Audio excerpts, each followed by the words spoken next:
اگر میں آپ سے پوچھوں کہ خدا نے قائن کا ہدیہ اور قائن کو کیوں منظور نہ کیا، قبول نہ کیا، اور کیوں حابل کو اس کے ہدیے کو قبول کیا، شاید کچھ لوگ کہیں کیونکہ قائن جو ہے وہ اپنے کھیت کا ہدیہ لایا تھا، سبزیاں لایا تھا، جبکہ خدا کو تو خون چاہیے تھا۔ لیکن اگر میں آپ سے کہوں کہ یہ سبزیاں جانور کی کہانی کے بارے میں نہیں بلکہ دو دلوں کے بارے میں ہے، دو راستوں کی کہانی کے بارے میں ہے۔ ایک بھائی آیا جو اپنی پرفارمنس، اپنی کارکردگی خدا کے سامنے لاتا ہے، اور دوسرا بھائی آتا ہے جو ایمان کے ساتھ آتا ہے۔ ایک نے کہا دیکھ خداوند میں نے تیرے لیے کیا کیا ہے، دوسرے نے کہا دیکھ خداوند میں جو لایا ہوں یہ ظاہر کرتا ہے کہ تو میرے لیے کیا کرے گا، کیونکہ میں تیرے حضور آنے کے راست باز ٹھہرنے کے لائق نہیں، لیکن تو جو میرے لیے کرے گا اس کے سبب سے میں قبول کیا جاؤں گا، راست باز ٹھہرایا جاؤں گا۔ آئیے اسے مزید گہرائی سے جاننے کی کوشش کرتے ہیں۔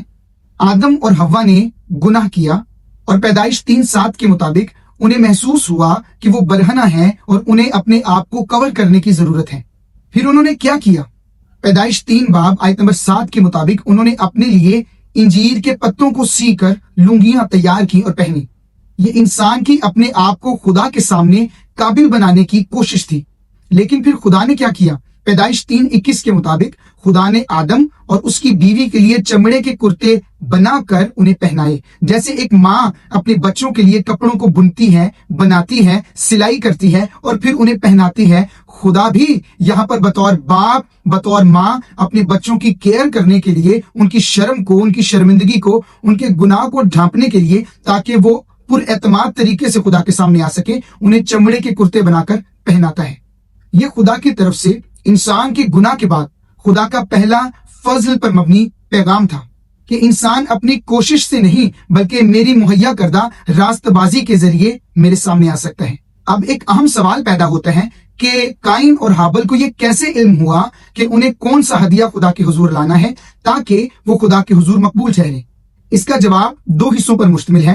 پہلا، یہ ممکن ہے کہ آدم اور حوا نے اپنے بچوں کو، قائن اور حابل کو یہ بتایا ہو کہ کس طرح سے خدا نے انہیں چمڑے کے کرتے عطا کیے تھے، پہنائے تھے، تاکہ خدا ان کی شرمندگی کو اور ننگے پن کو ڈھانپ سکے۔ اب یہاں پر غور طلب نقطہ یہ ہے جو ہمیں سمجھنا چاہیے اس سے پہلے کہ ہم قائن کے اور حابل کے ہدیوں پر بات کریں، اور کیوں ایک کو قبول کر لیا گیا مگر دوسرے کو رد کر دیا گیا۔ اس کا پس منظر جو ہے وہ آدم اور حوا کی کہانی میں چھپا ہے۔ جب آدم اور حوا نے اپنے لیے انجیر کے پتوں کو سی کر لنگیاں بنائی تو در حقیقت وہ اپنی نیکی سے یا اپنی محنت سے یا اپنی کوشش سے اپنے خوف کو، اپنے گناہ کو، اپنی شرمندگی کو ڈھانپ کر خدا کے سامنے آنے کی کوشش کر رہے تھے، اور خدا نے ان کی اس کوشش کو مسترد کر دیا۔ خدا نے ان کی اس کوشش کو قبول نہ کیا کیونکہ خدا نے انہیں چمڑے کے کرتے بنا کر دیے۔ اس کا کیا مطلب ہے؟ چمڑا کہاں سے آتا ہے؟ یہ جانور کی کھال سے ہے۔ تو خدا کا انسان کو چمڑے کے کرتے بنا کر دینا اور انہیں پہنانا کیا اشارہ کرتا ہے؟ یہ اشارہ کرتا ہے قربانی کی طرف، کفارے کی طرف، قیمت چکائے جانے کی طرف، کہ انسان اپنی کوشش سے، اپنے اعمال سے یا اپنے کچھ بھی کرنے سے، شرمندگی سے، گناہ سے آزاد نہیں ہو سکتا۔ تو خدا آدم کی زبان میں، علامتی زبان میں، تصویری زبان میں اسے سمجھا رہا ہے کہ بیٹا، بیٹی، تیرے کچھ کرنے سے تو اپنے گناہ کا کفارہ نہیں کر سکتا، کر سکتی، تو معاف نہیں ہو سکتا، تو صاف نہیں ہو سکتا، تجھ میں اعتماد پیدا نہیں ہو سکتا کہ تو میرے سامنے آ سکے جب تک میں خود تجھے راست بازی کا لباس نہ پہناؤں۔ تو پیدائش 3:15 میں خدا وعدہ کرتا ہے کہ عورت کی نسل سے میں آؤں گا، مسیح آئے گا، میں انسان بن کر آؤں گا اور سانپ کے سر کو کچلوں گا، جس کا مطلب ہے کہ میں انسان کا دام چکاؤں گا، میں انسان کے لیے راست بازی کا لباس مہیا کروں گا، موت کا مزہ چکھوں گا اور پھر مردوں میں سے زندہ ہو جاؤں گا۔ اب یہاں پر ایک بالکل باریک سا نقطہ ہے جس پر ہمیں توجہ دینی ہے، اور وہ کیا ہے کہ آدم اور حوا انجیر کے پتوں کو کیوں سی کر اپنے لیے لنگیاں تیار کر رہے تھے اور کر لی؟ وجہ کیا تھی؟ تاکہ وہ خدا کے سامنے آ سکے۔ گناہ کے بعد انسان کے ساتھ کچھ ایسا ہو چکا تھا جس کی وجہ سے انہیں لگتا تھا کہ اب وہ خدا کے سامنے اس طرح سے، اس حالت میں نہیں آ سکتے، تو انہیں کچھ نہ کچھ کرنا ہے تاکہ وہ کچھ کر کے قابل ہو کر اپنی شرمندگی کو ڈھانپ کر خدا کے سامنے آ سکیں۔ تو خدا نے انسان کی کوشش کو رد کر دیا، خدا نے انسان کی کوشش کو قبول نہ کیا، بلکہ کیا کیا؟ چمڑے کے کرتے دیے، جس کا کیا مطلب ہے کہ کوئی اور قربان ہوگا، کوئی اور دام دے گا،